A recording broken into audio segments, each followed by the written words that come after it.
и заканчивать день перед сном. Вот эту гимнастику необходимо делать всем. И чем раньше вы своего ребенка приучите к этому, чем раньше вы себя приучите к этому, тем будет лучше для вашего позвоночника. Делается все очень просто. Ставите пятку на носок ноги и, поворачивая ноги в одну сторону, поворачиваете голову в другую. Все делаете медленно, на выдохе. Не спешить, это очень и очень важно. И следить за своим дыханием. Это шикарнейшая возможность для тех, у кого есть протрузии или грыжи, или какие-либо проблемы с позвоночником. Нужно это делать. Только это спасло меня от адских болей. Я начал приседать за 200, делать тяги за 200. До этого, как вы видели уже в предыдущих видео, врачи меня просто убили до того, что я не мог ни сидеть, ни стоять, вообще ничего не делать без адских болей. И даже 7 самых сильных таблеток обезболивающих мне не помогали. Вот это движение следующее. Вы ставите пятку уже на колено согнутой ноги и также медленно все выполняете. Хочу обратить внимание на часто задаваемый вопрос. Нужно ли это делать, если у вас есть боли? Да, нужно, необходимо, никого не слушайте. Но с одной очень важной поправкой.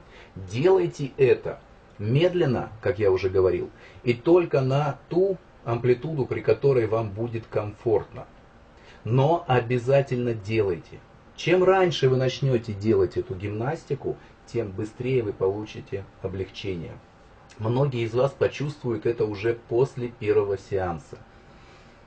Вот это движение уже чуть более сложное, и вы его можете начать делать после того, как начнутся у вас улучшения, как вы почувствуете, что боли потихонечку уходят. С прямыми ногами также не стоит начинать делать их сразу. Делайте первые 2 движения, когда пятка на носке и пятка на колене. К этим движениям переходите только уже когда почувствуете облегчение. Когда вы почувствуете уже серьезное облегчение, боли уйдут, переходите к следующему движению.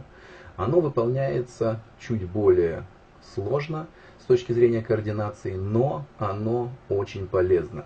Выполняя его, и нет у меня болей, я даже чувствую, как хрустят мои позвонки. После этого немножечко потянитесь и смотрите, как нужно укреплять пресс. А пресс укреплять необходимо так же, как и поясницу. Никаких дополнительных весов, никаких тренажеров, только скручивание. Обратите внимание, я не поднимаю корпус, это вредно для позвоночника. Именно скручивайтесь. А когда ноги, коленки двигаются навстречу плечам, пресс получает хорошую колоссальную нагрузку. Не забывайте, что упражнение называется именно скручивание. Также нужно укреплять и поясницу. Дома лучше всего делать лодочку, задерживаясь в таком положении для начала на 30 секунд.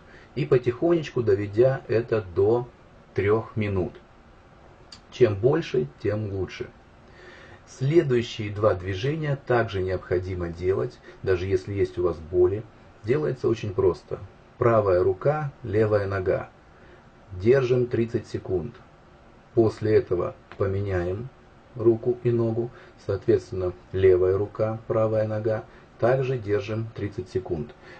В идеале нужно довести это до 3 подходов для каждой ноги и руки по 45 секунд.